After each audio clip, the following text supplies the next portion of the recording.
नमस्कार दोस्तों।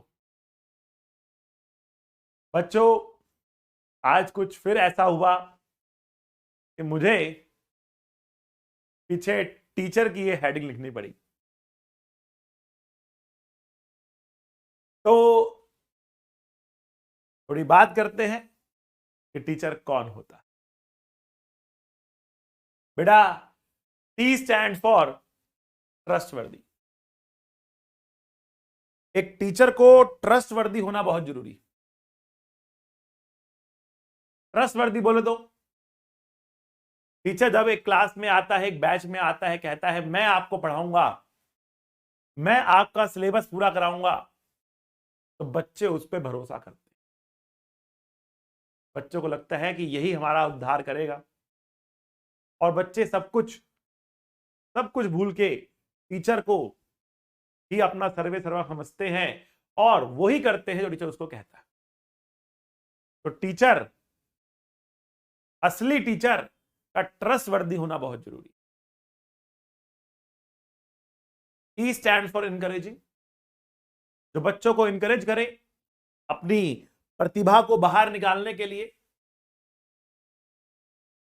असली टीचर वही है।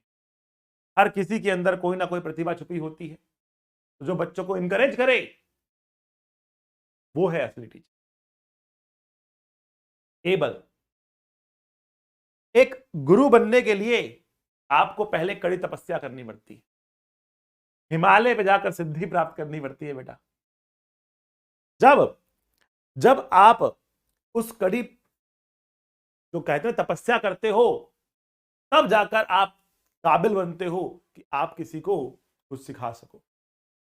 गुरु बनने के लिए बहुत बहुत बहुत मेहनत करनी पड़ती है। तो एक टीचर का एबल होना बहुत जरूरी। केयरिंग, जो उसके शिष्य हैं, जो उसके स्टूडेंट्स हैं, उसकी परवाह होनी चाहिए, उसको केयरिंग होना चाहिए, उसके भविष्य के लिए कंसर्न्ड होना चाहिए। असली टीचर वही है बेटा जो अपने बच्चों की केयर करता है, अपने स्टूडेंट्स की केयर करता है, उसके हर हर एक इमोशंस के साथ खड़ा होता है, दुख में, सुख में, घबराहट में, सही से उसको गाइड करता है, उसकी केयर करता है। तो केयरिंग एक टीचर का होना बहुत जरूरी है। ऑनेस्ट, कहते हैं बेटा honesty is the best policy. अगर आप अपने बच्चों के लिए ऑनेस्ट नहीं हो, अगर आप अपनी खुद के लिए ऑनेस्ट नहीं हो, तो बेटा आप एक अच्छे टीचर नहीं बन सकते, आप गुरु नहीं बन पाओगे। गुरु बनने के लिए आपका सच्चा होना बहुत जरूरी, सच्चाई बहुत जरूरी है बेटा। अगर आप ऑनेस्ट नहीं हो तो आप एक गुरु नहीं हो सकता है कि आप एक बिजनेसमैन हो, लेकिन कम से कम आप एक गुरु नहीं। तो ऑनेस्ट होना बहुत जरूरी है बेटा। Honesty is the best policy. Empathetic, empathetic का मतलब आप वो सब फील कर सको जिससे आपका स्टूडेंट गुजर रहा। आप अगर अपने स्टूडेंट की फीलिंग को समझ सको तभी आप गुरु बनने के लायक हो। अगर आपको ये समझ में नहीं आ रहा है, अगर आपको आपके स्टूडेंट्स की फीलिंग्स की केयर नहीं है, तो बेटा आप अच्छे टीचर कहलाने लायक नहीं हो। एम्पैथेटिक होना बहुत जरूरी है। And the last but not the least, you need to be a role model. Teacher जो है, इसकी जॉब एक आम जॉब नहीं है बेटा। इसके टीचर्स के हाथों में ही पूरा भविष्य है। इस देश का भविष्य है, इस विश्व का भविष्य। वही इंजीनियर्स, डॉक्टर्स, सारे प्रोफेशन वहीं से निकलते हैं बेटा, पूरी इकोनॉमी वहीं से चलती है। तो बेटा एक टीचर का रोल मॉडल होना बहुत जरूरी। अगर आप केवल पढ़ाई दे रहे हो, केवल पढ़ाई दे रहे हो, ठीक है ना, आप तब भी अच्छे टीचर, आपको उसके सामने एक रोल मॉडल होना पड़ेगा। एक बार गांधी जी से मिलने के लिए एक लेडीज आई, उसने कहा कि मेरा बच्चा ना मीठा बहुत खाता है, ये बहुत मीठा खाता है, कुछ इसको ऐसा बताओ कि ये मीठा छोड़ दे, आप कुछ समझाओ इसको कि ये मीठा छोड़ दे। तो गांधी जी ने कहा कि आप मेरे पास 15 दिन के बाद आना, तब मैं इसको समझाऊंगा कि भैया तू मीठा छोड़ दे, मीठा से ये नुकसान हो जाएंगे। तो उस औरत ने पूछा कि आप मुझे 15 दिन के बाद क्यों बुला रहे हो, आप आज क्यों नहीं समझा देते। तो गांधी ने कहा कि भाई मुझे इनको समझाने के लिए पहले खुद मीठा छोड़ना पड़ेगा, पहले मुझे खुद मीठा छोड़ना पड़ेगा। जब तक मैं खुद मीठा नहीं छोड़ूंगा ना, तब तक मैं इसको मीठा छोड़ने के लिए कह नहीं सकता। I need to be a role model to teach you something. इसी तरीके से बेटा केवल एजुकेशन नहीं, पूरे लाइफ के जो रोल्स हैं आपको सिखाने के लिए एक टीचर होता है। एक टीचर का जो रोल आपकी लाइफ में होता है ना बेटा, वो केवल एजुकेशन तक सीमित नहीं रहता, एक सब्जेक्ट की एजुकेशन तक सीमित नहीं रहता। आप एक बहुत बड़ा समय अपने टीचर के साथ बिताते हैं, एक बहुत बड़ा समय, उनकी बातों को बहुत ध्यान से सुनते हो, उसमें बहुत भरोसा करते हो, उसमें बहुत भरोसा करते हो। तो एक टीचर का रोल मॉडल होना भी बहुत बहुत जरूरी है। उसको वो सब कुछ करना चाहिए जो वो चाहता है उसके स्टूडेंट्स का। रोल मॉडल होना बहुत जरूरी।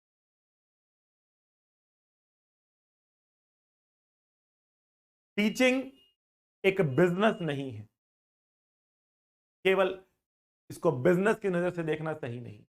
मैं हमेशा कहता हूं बच्चों को, बेटा मेरे कस्टमर मत बनो, मेरे स्टूडेंट्स बनो।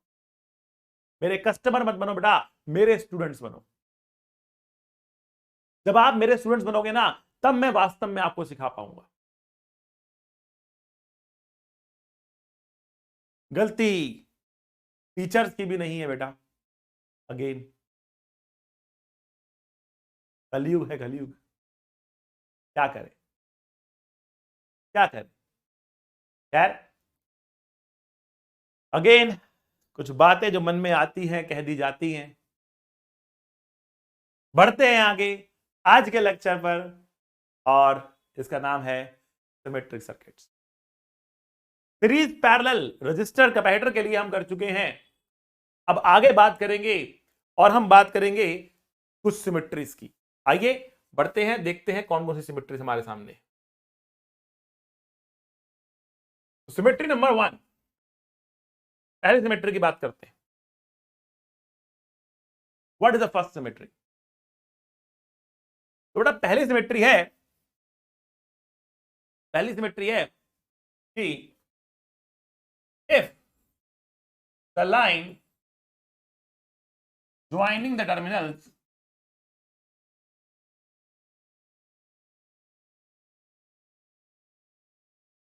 become axis of symmetry,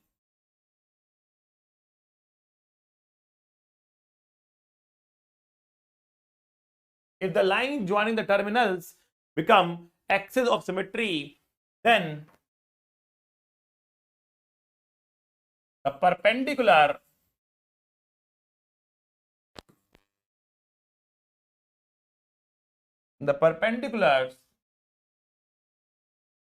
drawn on it will carry equipotential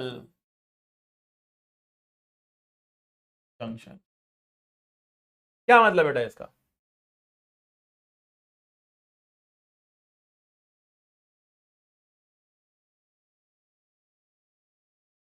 देखो भाई, तो सिमेट्री से बता रहा हूं ये रेजिस्टर और कैपेसिटर दोनों के लिए इक्वली वैलिड है। तो चाहे रेजिस्टर ले लो चाहे कैपेसिटर ले लो, कोई फर्क नहीं पड़ता। टर्मिनल ए टर्मिनल बी रेजिस्टेंस सबका आर है, रेजिस्टेंस सबका आर है। ठीक,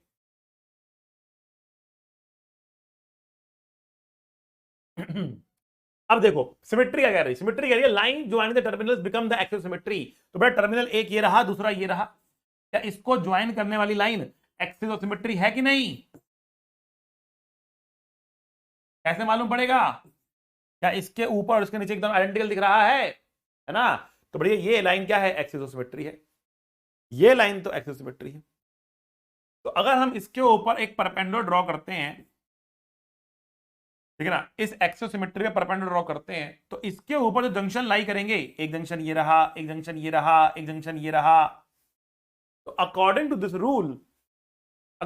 रूल ये जो जंक्शन हैं ये इक्वी पोटेंशियल जंक्शन होंगे। मतलब अगर पोटेंशियल यहां पर V है तो पोटेंशियल यहां पर भी V होगा और पोटेंशियल यहां पर भी V होगा।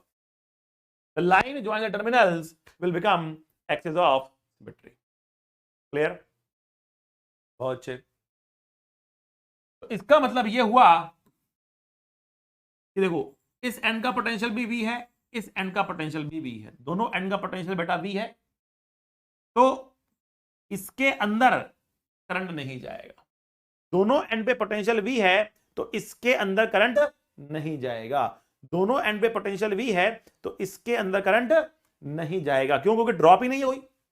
पोटेंशियल का ड्रॉप होना चाहिए ना करंट को ट्रैवल कराने के लिए, तो पोटेंशियल का ड्रॉप तो है नहीं, करंट ट्रैवल करेगा नहीं, पोटेंशियल डिफरेंस 0 है, तो ये रजिस्टर में करंट नहीं जाएगा। इसको आप हटा सकते हो। जिस रजिस्टर में करंट बह ही नहीं रहा, जिस रजिस्टर में करंट बह ही नहीं रहा, उस रजिस्टर के अंदर उस रजिस्टर का काम है नहीं, उसको आप हटा सकते हो, करंट है ही नहीं। अब यहां पर देखो बेटा, इसका पोटेंशियल भी है, तो ये सर्किट भी क्या है? काम का नहीं है, इसको भी आप रिमूव कर सकते हो। अब जब आप इसको रीड्रॉ करोगे तो रीड्रॉ करने के बाद आपको जो सर्किट मिलने वाला है वो कुछ ऐसा दिखेगा।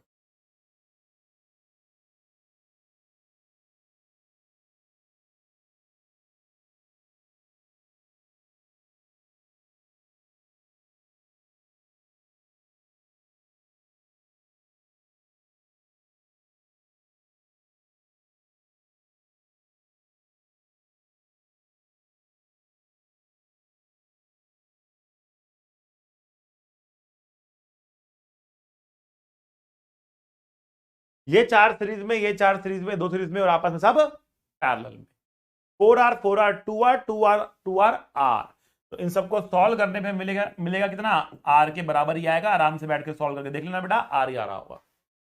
ध्यान रखो, जब दो पैरेलल में होते हैं, रेजिस्टेंस बराबर होती है, तो इक्विवेलेंट आधा हो जाता है। R और R मिलके R/2 बना देंगे, R और R मिलके R/2 बना देंगे। तो 4R 4R मिलके 2R बनाएंगे, 2R 2R मिलके R बनाएंगे। आप आराम से करके देखना, आंसर आपका भी R निकल आएगा। तो पहली सिमेट्री क्लियर हो गई। अब सेकंड सिमेट्री की बात करेंगे हम लोग। Symmetry number 2। What is symmetry number 2? According to symmetry number 2, we can say that symmetry number 2 के अनुसार हम बोल सकते हैं कि if the perpendicular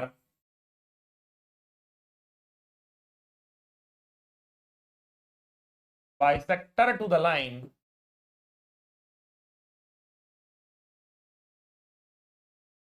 joining the terminals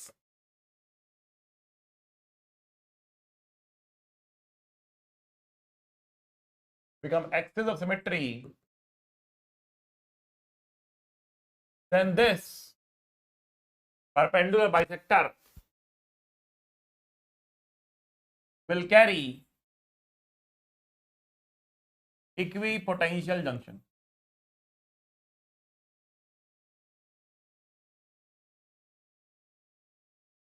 ठीक, अब देखो हम कह रहे हैं कि जो टर्मिनल्स को ज्वाइन करने वाली लाइन है, इसका जो परपेंडिकुलर बाइसेक्टर है, अगर ये एक्सियोसिमेट्री बन जाए तो इसके ऊपर जंक्शंस होंगे वो इक्विपोटेंशियल होंगे, उनका पोटेंशियल बराबर होगा। तो बेटा क्या ये लाइन एक्सियोसिमेट्री है? जैसा इसके लेफ्ट में राइट में है, आप बोलोगे सर है। मतलब ये जो क्वेश्चन है इसमें सिमेट्री नंबर 1 भी लग रही और इसमें सिमेट्री नंबर 2 भी लग रही। मतलब क्या, मतलब एक्सिस टर्मिनल्स को ज्वाइन करने वाली लाइन भी सिमेट्रिक है, एक्सियोसिमेट्री है, और उसका परपेंडिकुलर बाइसेक्टर भी एक्सियोसिमेट्री है। सेम आ रहा। तो अब अगला क्वेश्चन देखते हैं बेटा, जिसमें सिमेट्री नंबर 1 ना लगे बट 2 लग जाए। तो इसमें मैंने कहा कि ऐसे बना लेते हैं।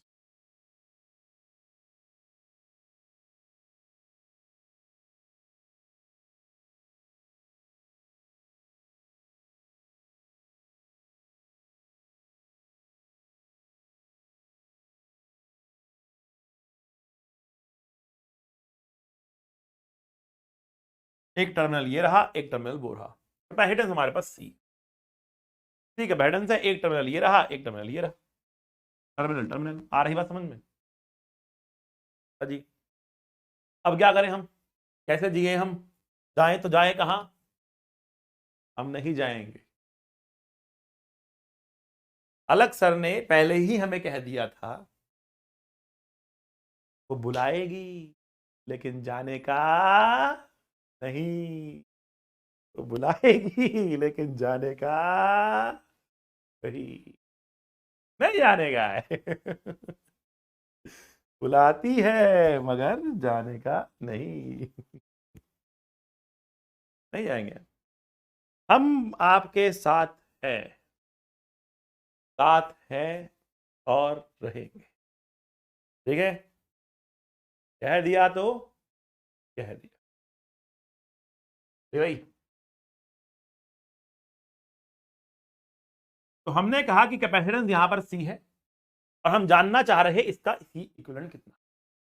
ठीक है, तो देखो ये हमारे पास क्या है, ये हमारे पास क्या है, ये हमारे पास है टर्मिनल्स को ज्वाइन करने वाली लाइन। क्या ये एक्सोसिमेट्री है? जैसा इसके ऊपर वैसा इसके नीचे है? नहीं है। इसके ऊपर सर्किट है, नीचे तो है ही नहीं। अब क्या करेंगे, अब हम सिमेट्री नंबर 2 लगाते हैं। हमने कहा सिमेट्री नंबर 2 देखते हैं भैया। तो सिमेट्री नंबर 2 के अकॉर्डिंग इस ज्वाइन कर, जो लाइन ज्वाइन कर रही है ना, इसका परपेंडिकुलर बाइसेक्टर देखते हैं। परपेंडिकुलर बाइसेक्टर क्या बेटा, ये एक्सिस सिमेट्री लग रही है? जैसा इसके लेफ्ट में इसके राइट में है, आप बोलोगे हाँ सर ये एक्सिस सिमेट्री है।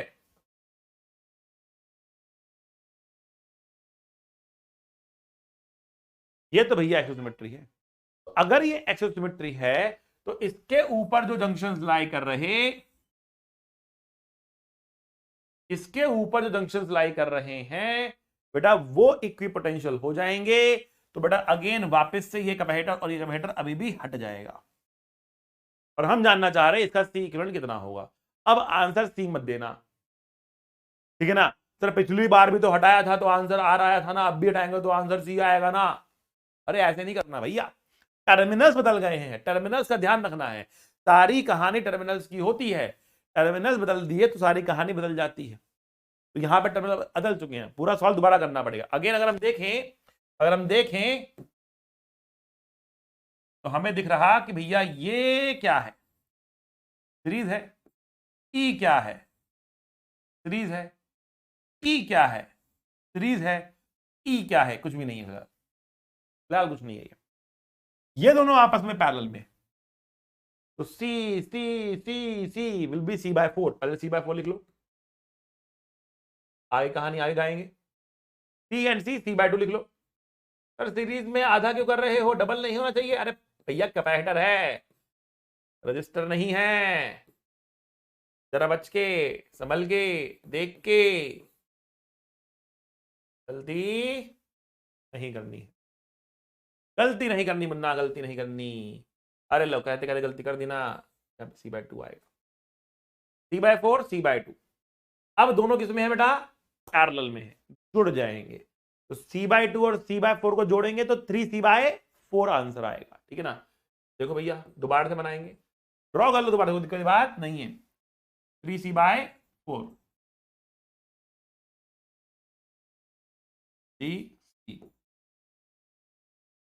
C/2 ये आ रहा। अब देखो भैया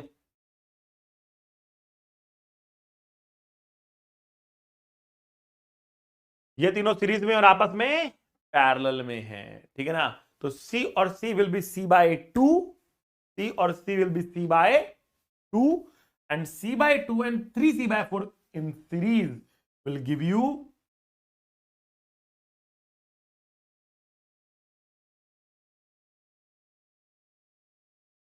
in parallel with c/2, तो प्लस c/2 सॉल्व करेंगे, will get your answer. Solve आगे कर लेना, विल गेट योर आंसर। ठीक है बच्चों, इस तरीके से आप सर्किट को सॉल्व कर सकते हैं। तो दो सिमेट्री मैंने बता दी। अब चलते हैं आगे। अगली सिमेट्री है जिसका नाम है बेटा Wheatstone bridge. What is Wheatstone?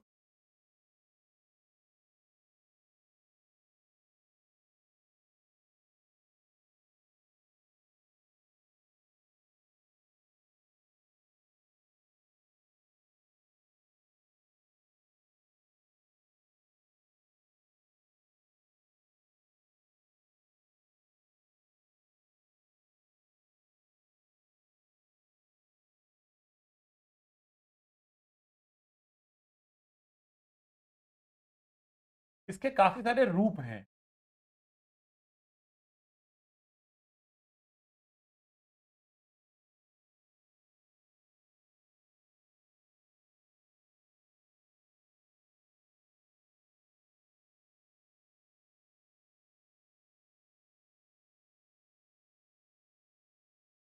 एक रूप तो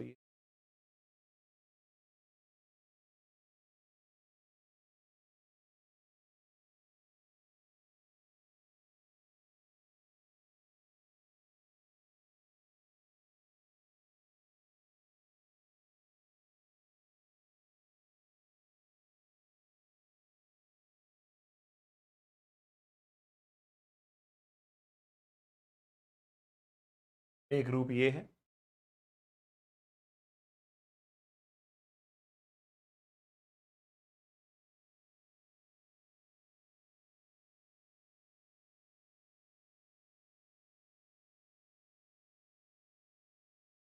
ये भी व्हीटस्टोन ब्रिज का ही रूप है, अलग अलग रूप में यह आपको दिखता है, अलग अलग रूप में आपको दिखता है। ठीक है,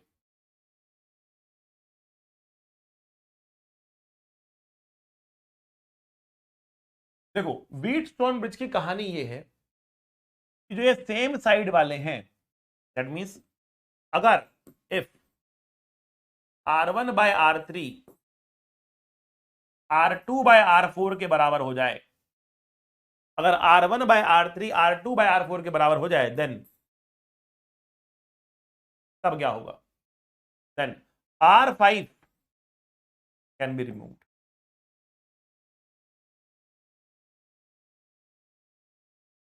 मतलब उसमें से करंट नहीं जाए, उसमें से करंट नहीं जाएगा, and R5 can be removed. R5 can be removed सभी में से। देखो इसको अगर आप खोल दोगे ना, अल्टीमेटली बनेगा वही, एक रजिस्टर यहां, एक यहां, एक यहां, एक यहां, ये बीच में आ जाएगा। R5 कैन बी रिमूव्ड अगर R1/R3 R2/R4। ये भी कहानी वो है, मैंने इसको बस लिटा दिया है। तो खड़ा कर दो इस तरीके से, तो एक R1 R3 R2 R4 मिल रहा। R5 कैन बी रिमूव्ड अगर R1/R3 R2/R4 बराबर हो जाएगा। मैंने लिटा दिया है, तो सीधा खड़ा कर देंगे तो यही बन जाएगा। अलग अलग रूप है, ये कुछ फेमस रूप मैंने आपको दिखा दिए हैं। इस तरीके से आपको डायग्राम बनाकर दिए जा सकते हैं, और भी कुछ और कॉम्प्लेक्स तरीके से छुपा कर कहीं पर व्हीटस्टोन ब्रिज दिया जा सकता है। और इस सभी कहानी के अंदर अगर ये बैलेंस हो गया तो बीच वाला R5 हट जाएगा, कट जाएगा। ठीक है,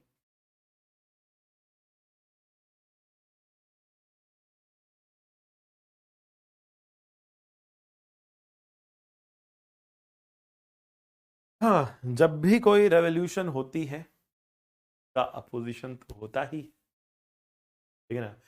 उस रेवोल्यूशन को तोड़ने की बहुत कोशिश की जाती है, बहुत लोग लग जाते हैं उसके पीछे, यार इसको नहीं चलने देना, इसको नहीं चलने देना है, इसको नहीं बढ़ने देना है।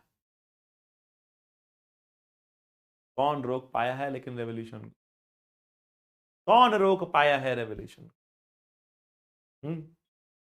ये तो होकर रहेगी, शिक्षा घर घर पहुंच कर रहेगी, पहुंच कर रहेगी। खुद भी पहुंचाएंगे और दूसरों को भी मजबूर कर देंगे, दूसरों को भी मजबूर कर देंगे, उनको भी पहुंचाना पड़ेगा। ठीक है ना, रेवोल्यूशन तो हो गए रहे, ठीक है ना, रोक नहीं पाओगे, कोई नहीं रोक पाएगा बेटा।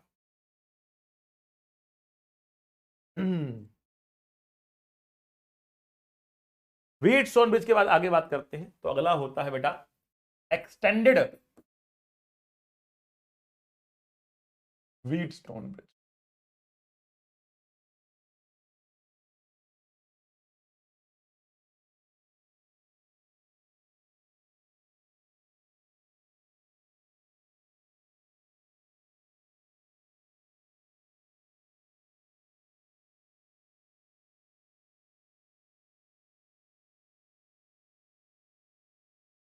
जो चीजें मैं आपको बता रहा हूं रेजिस्टेंस के लिए, वो कैपेसिटेंस के लिए भी वैलिड रहती है, ध्यान रखिएगा।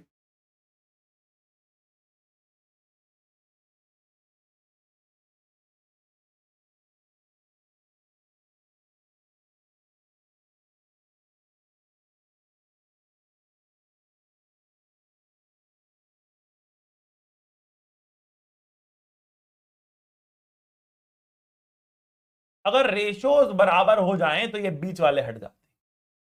कौन सी रेशो?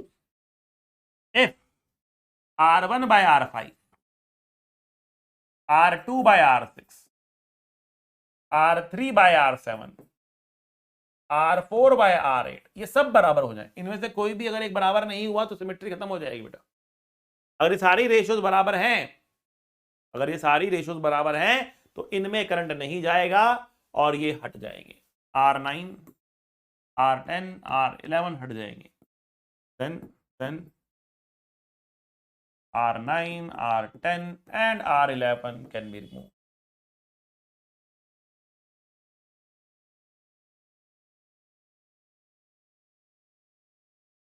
क्लियर? कोई परेशानी? ठीक है भाई, आगे बढ़े। अब एक और सर्किट होता है जो कुछ कुछ दिखता तो है व्हीटस्टोन ब्रिज जैसा, लेकिन वो बैलेंस्ड नहीं होता, फिर भी उसमें एक तरह की सिमेट्री होती। दिखाते हैं, बताते हैं।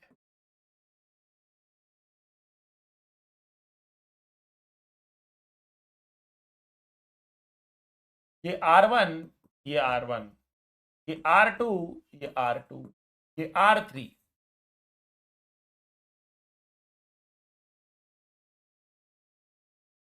ठीक है भैया, ये हमारे पास।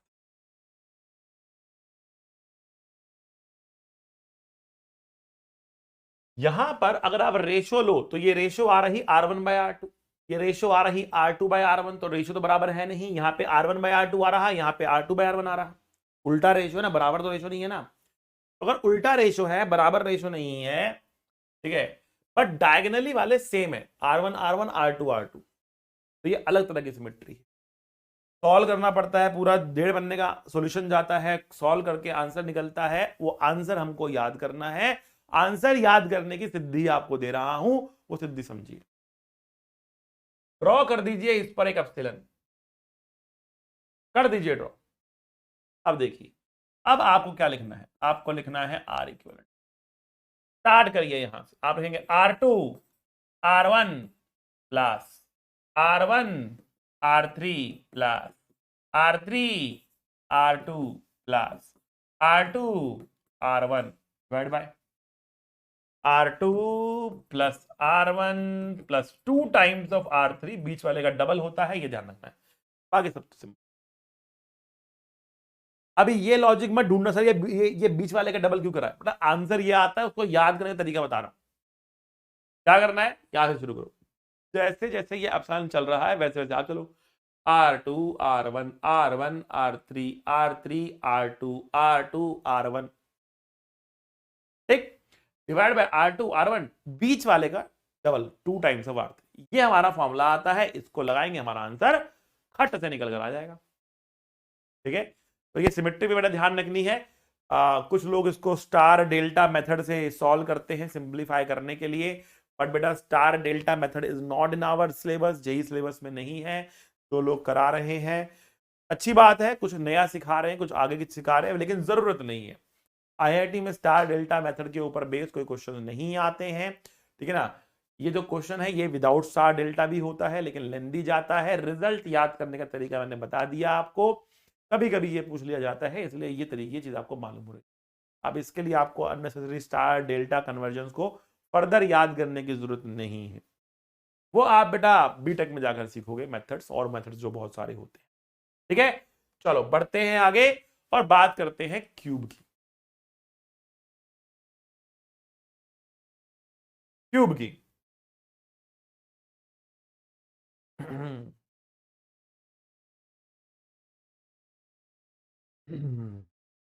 क्यूब की, तो हमारे पास एक क्यूब है,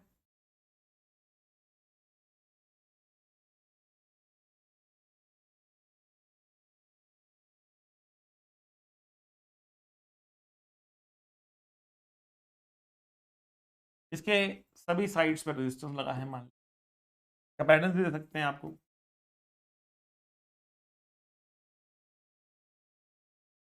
हाँ भाई बताओ कितने रेजिस्टेंस है, कितने रेजिस्टेंस है, काउंट करके बताओ। तो कोई बच्चे लिटरली काउंट कर रहे हैं सर, 1 2 3, अरे भैया जितने साइड्स हैं जितने एज हैं, कितने एज होते हैं क्यूब में, 12। 4 नीचे 4 ऊपर 4 खड़े हुए, 4 नीचे 4 ऊपर 4 खड़े हुए, 12 एज है, 12 रेजिस्टेंस है। हमें इसका इक्विवेलेंट रेजिस्टेंस निकालना है, कहा गया है सबका रेजिस्टेंस बराबर है, लेकिन टर्मिनल्स कहां है भैया, वेयर आर द टर्मिनल्स, तो टर्मिनल्स बताओ तो हम निकालें, वेयर आर द टर्मिनल्स। तो बेटा यहां पर 3 केस आ सकते हैं, 3 केस आ सकते हैं, कौन कौन से आ सकते हैं केस, देखो बच्चा, एक केस आपको मिल सकता है यहां से यहां तक, यहां से यहां तक की बात करें तो ये कहता है बॉडी डायगोनल, या फिर मिल सकता है यहां से यहां तक, यहां से यहां तक का मतलब क्या हुआ, फेस डायगोनल, और केस मिल सकता है यहां से लेकर यहां तक, ये क्या है एज। तो 3 केस बन रहे, एज के अलोंग, फेस डायगोनल के अलोंग, या बॉडी डायगोनल के अलोंग, ठीक। तो बेटा 3 केस बन रहे रेजिस्टेंस के लिए, 3 केस बन रहे कैपेसिटेंस के लिए, कुल मिलाकर 12 केस बन रहे, और 12 केस का फॉर्मूला आपको याद करना है। 12 पूरा क्यूब हो जाएगा, इन 12 केस के बाहर कुछ नहीं है, इन 12 केसेस का फॉर्मूला याद करना है, दिमाग की दही हो जाएगी भैया, दिमाग की दही हो जाएगी, कैसे करोगे, how will you do that, 12 resistance 12 cases का फॉर्मूला याद, सिद्धि, अरे भैया सिद्धि किस दिन काम आएगी, सिद्धि मांगता कि नहीं मांगता, बताओ बच्चा, सिद्धि मांगता कि नहीं मांगता, बताओ अपन को मांगता सिद्धि कि नहीं मांगता। देखो बच्चा अभी आपको एकदम नहीं नहीं, भन्नाट तो बह गया, भन्नाट बह गया, सिद्धि बची है, भन्नाट बह गया, सिद्धि बची है और सिद्धि बची रहेगी, सिद्धि बची है भैया, सिद्धि कहेंगे हम, भन्नाट सिद्धि नहीं है अब ये।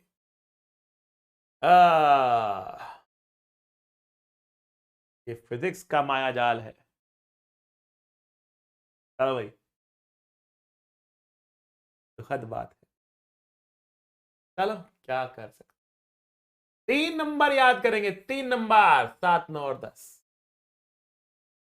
3 नंबर याद करेंगे, आंसर आपके 6 याद हो जाएंगे, 7 9 10, 8 नहीं है बीच में, बस 7 9 10, 8 नहीं है बीच में, बस ये याद करना है, 8 नहीं है बीच में, 7 9 और 10, 7 9 और 10, 12 से डिवाइड कर दो, 12 से डिवाइड कर दो, 12 से डिवाइड कर दो, 12 क्यों, क्योंकि 12 हमारे पास रजिस्टर है, 12 एज है, 12 का बेहतर है, 12 से डिवाइड कर दिया हमने, आर से मल्टीप्लाई कर दो, खत्म, कर दो, 3 फॉर्मूले हुए, 3 ही तो हुए, 3 और तो याद कराओ, उल्टा कर दो, 12/7 सी, 12/9 सी, 12/10 सी, 6 फॉर्मूले आपके बन के तैयार, 6 फॉर्मूले आपके बन के तैयार। तो 6 फॉर्मूले हमने बता तो दिए, लेकिन कौन से वाला किसका है तो बताया नहीं, एज का कौन सा, फेस डायगोनल का कौन सा, बॉडी डायगोनल का कौन सा, लो भैया देखो 7, 9 और 10, सबसे बड़ा कौन? 10। सबसे छोटा कौन? 7। फेस डायगोनल, बॉय डायगोनल और एज, सबसे बड़ा कौन? Body diagonal. तो बॉय डायगोनल का 10,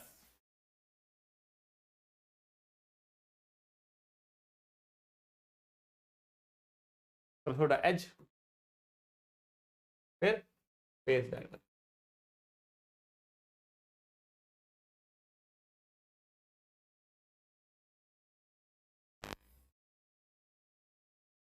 as, face diagonal, body diagonal, 6 फॉर्मूले बनकर तैयार, 3 रेजिस्टेंस के लिए, 3 कैपेसिटेंस के लिए। अब कुछ बच्चे सोच रहे होंगे सर कुछ तो गड़बड़ है सर, सर हमने बुक में दूसरा फॉर्मूला पढ़ा सर। रोहित सर ने गलत फॉर्मूला बता दिया। अरे नहीं भैया, आप कहोगे, ध्यान से देखना, आप कहोगे सर मैंने बुक में फॉर्मूला देखा था 9r/12 नहीं था, फॉर्मूला था क्या 3r/4। अरे मुन्ना, मुन्ना 3 को 3 से मल्टीप्लाई करा 9 आ रहा, 4 को 3 से मल्टीप्लाई 12 आ रहा। अब ये अलग अलग नंबर याद करने से अच्छा क्या है 3 नंबर याद कर, सारा खेल बन गया। अरे काटा बेटा तो कर ही लोगे, इसको 3r/4 तो लिख सकते हो, इसको 5r/6 तो लिख सकते हो, क्यों भैया, है ना? इतनी माया तो आपको आती है। चलो, मैथ्स तो आप लोगों की भी क्या कहें अब, just take it as a personal problem, कुछ ना कुछ है दिक्कत।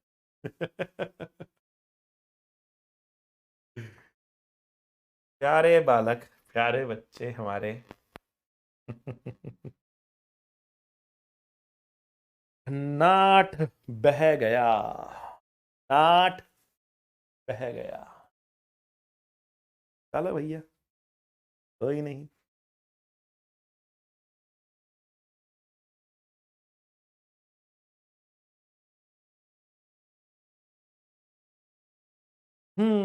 चले जाओगे हमें छोड़कर,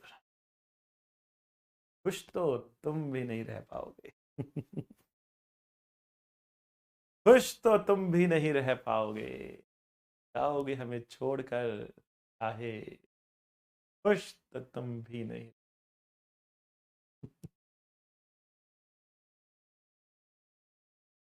हाँ, it feels like heart break. चलो भाई, क्यूब है, ये भी है, पढ़ते हैं आगे।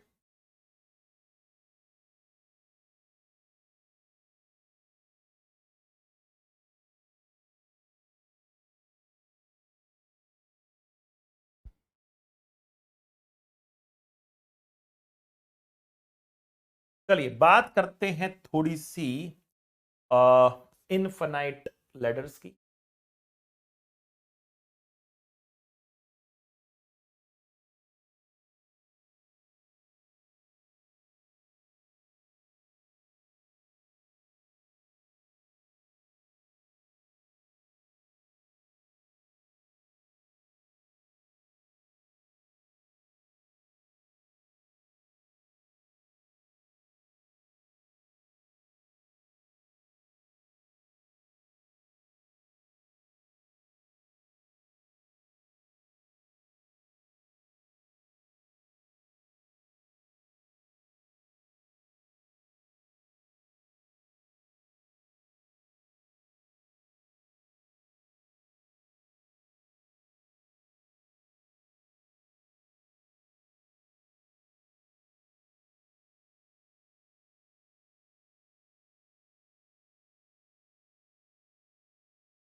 इस तरीके से करते हुए बेटा इनफाइनाइट हमारे पास लूप्स है, और हम जानना चाह रहे कितना आर इक्विवेलेंट इसके अक्रॉस आने वाला है। ठीक है, अब थोड़ा करंट इलेक्ट्रिसिटी में रेजिस्टेंस के ऊपर होते हैं, यहाँ पर कैपेसिटेंस के ऊपर, तो दोनों को मिक्स करके क्वेश्चन दे रहा हूँ, कहीं पर कैपेसिटर यूज कर ले रहा हूँ, कहीं पर रेजिस्टेंस यूज कर ले रहा हूँ। ठीक है, तो दोनों हम यहाँ पर लेके चल रहे हैं, तो कुछ ना कुछ हम करंट इलेक्ट्रिसिटी का पोर्शन भी यहाँ पर कवर करते हुए चल रहा है, राइट? तो सिमेट्री सर्किट सीरीज पैरेलल हो जाएगा यहाँ तक आपका। फिर अब अगले लेक्चर में जाएंगे तो हम करंट इलेक्ट्रिसिटी की बात शुरू करेंगे और वहां से भी चीजें आगे खींचेंगे।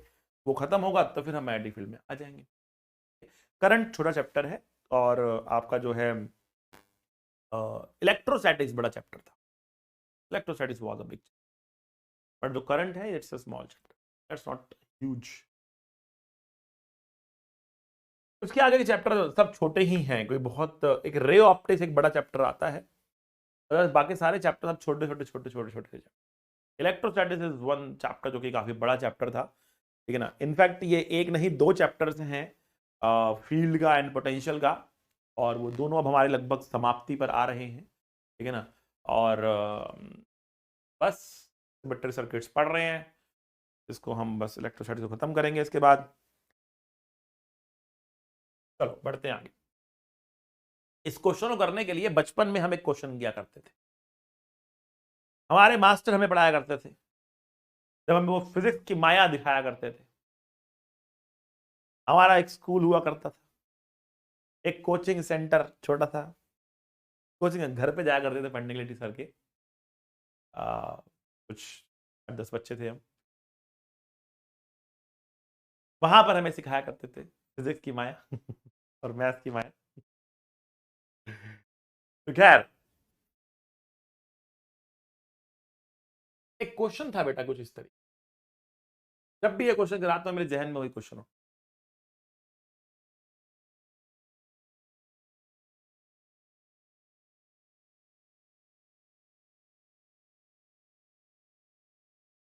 ऐसे करते, उल्टा लिखा लास्ट में मैंने,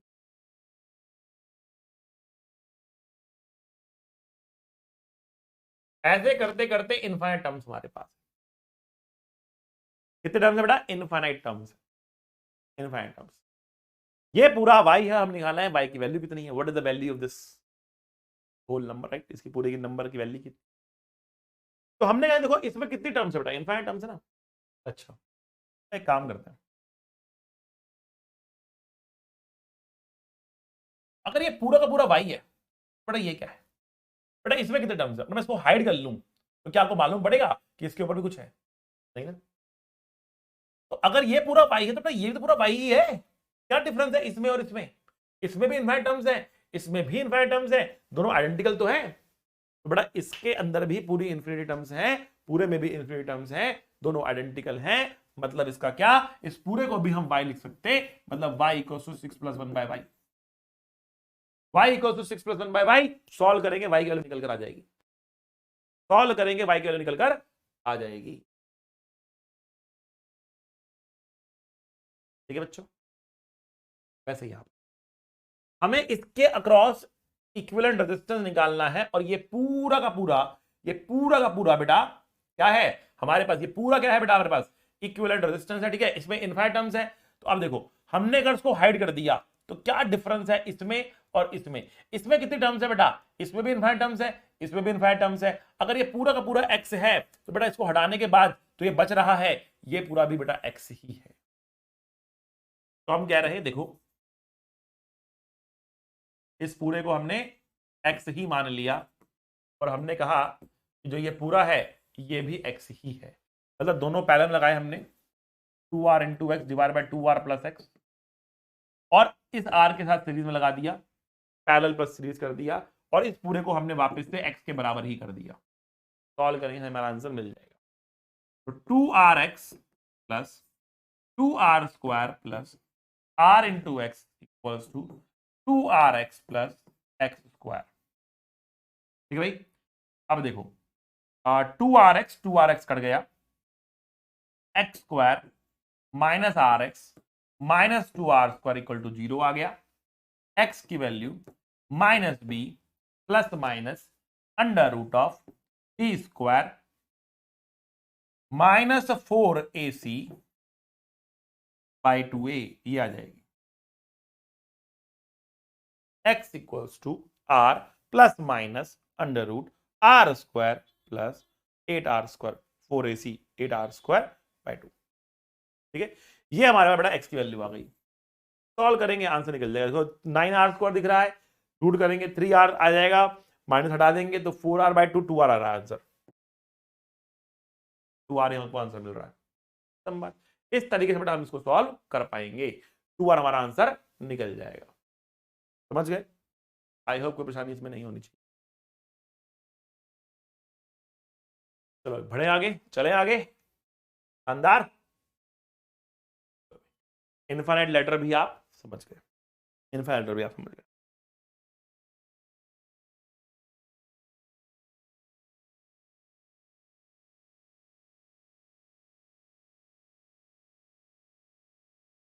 अगला प्रश्न कुछ इस तरीके से, आप सिमेट्रिक नहीं है बट सर्किट है एक, तो सॉल्व करना है, ठीक है ना। तो मैंने इस यहीं पर रख दिया है इस क्वेश्चन को, ठीक है ना। सिमेट्रिक नहीं है बट सॉल्व करना है इसको। फिर भी 4 प्लेट से सबका एरिया ए है, डिस्टेंस इनके बीच में डी है। इस प्लेट को ऐसे कनेक्ट कर दिया आपस में, इसको ऐसे कनेक्ट कर दिया आपस में, सबके बीच में डिस्टेंस। हम जानना चाह रहे हैं what is the equivalent capacitance, equivalent capacitance कितना होगा इस प्लेट्स का, ठीक। तो यहां पर कैपेसिटर कितने बन रहे हैं, बड़ा ये करने के लिए आपको करना क्या है, सबसे पहले आप प्लेट्स का नाम दे दो। आपको भाई plate number 1, plate number 2, plate number 3, plate number 4। यहां पर 1 लिखने की जरूरत नहीं है, किसके ऊपर कुछ है नहीं। तो हम कह रहे हैं यहाँ पे 3 कैपेसिटर बन रहे हैं, एक 1 2 के बीच में, एक 2 3 के बीच में, एक 3 4 के बीच में। यहां पर 3 कैपेसिटर बन रहे हैं, एक 1 2 के बीच में, एक 2 3 के बीच में, एक 3 4 के बीच में। तो आप लाइन से 3 कैपेसिटर बना दो, एक कैपेसिटर, 2 कैपेसिटर, 3 कैपेसिटर। 1 2 2 3 3 4, 1 2 2 3 3 4 नाम दे दिया हमने, ठीक है। तो भैया ये कैपेसिटेंस भी कुछ सी, ये भी सी और ये भी सी आ गया। तो ये कैपेसिटेंस है सी, उसकी वैल्यू कितनी, epsilon A by D. C की वैल्यू कितनी है, epsilon A by D, that's the value of C. Clear, कोई परेशानी नहीं? अच्छा, तो C, C and C will give you C by 3। Series combination है, C equivalent is C by 3। C, C and C, C equivalent is C by 3। Clear sir, बात समझ में आ रही है? आई होप क्वेश्चनल बात नहीं होनी चाहिए। C equivalent is C by, okay.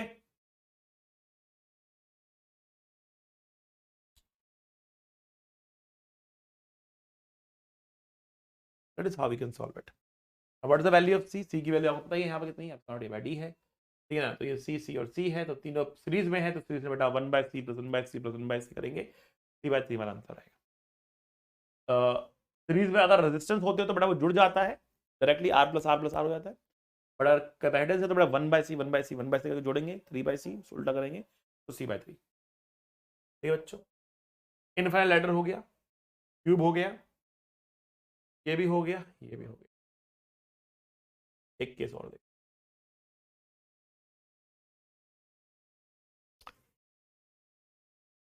तो बोलते हैं जंक्शन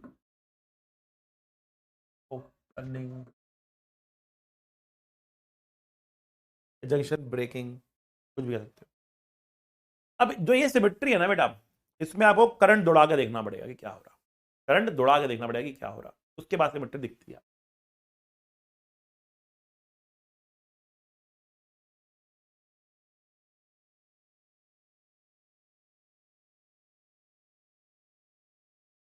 ठीक,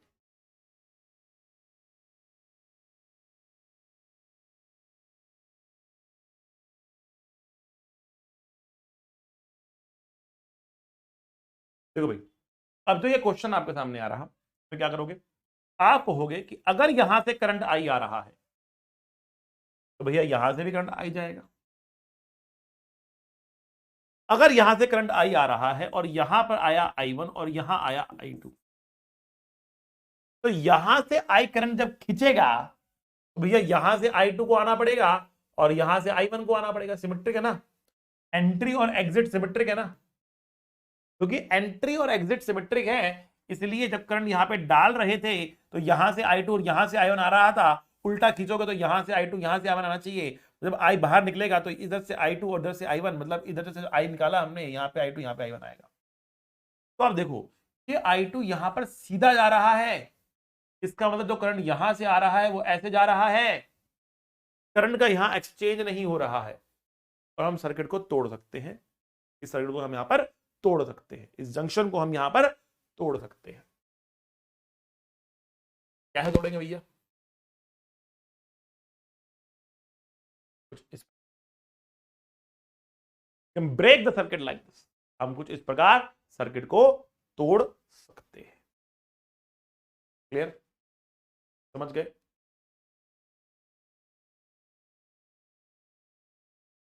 तो परेशानी वाली बात? बस अब देखो,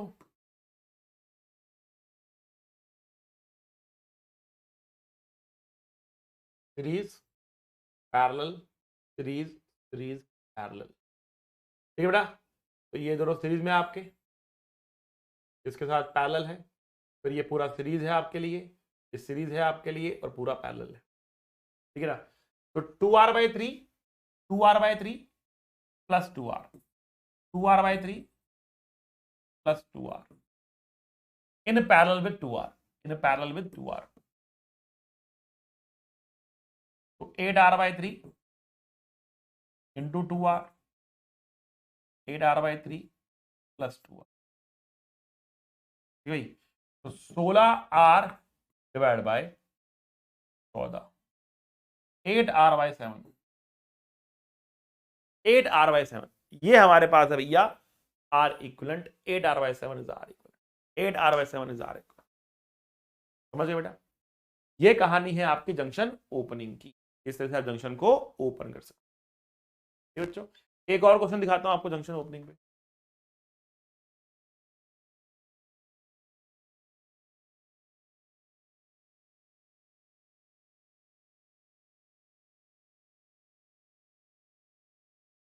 सब रेजिस्टेंस बराबर है, टर्मिनल यहाँ पे और यहाँ पे, टर्मिनल यहाँ पे और यहाँ पे, ठीक है भाई। अच्छा जी, अब देखो, अगर करंट यहां से आया आई तो करंट यहां से निकलेगा आई। तो करंट अगर बढ़ रहा है, यहाँ पर I1 आ रहा, यहाँ पर I2 आ रहा, यहाँ पर I3 आ रहा, करंट अगर यहाँ पे बढ़ रहा है इस तरीके, जब यहां से करंट आई निकलेगा तो भैया यहां से I1 I2 यहां से I3, तो यहां से I3 आता हुआ दिखेगा, तो दिख रहा I3।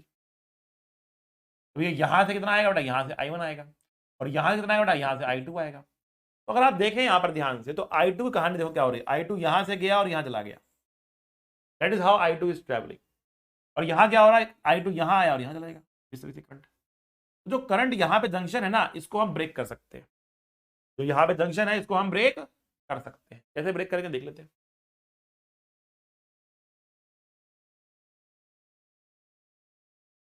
ऐसे ब्रेक कर,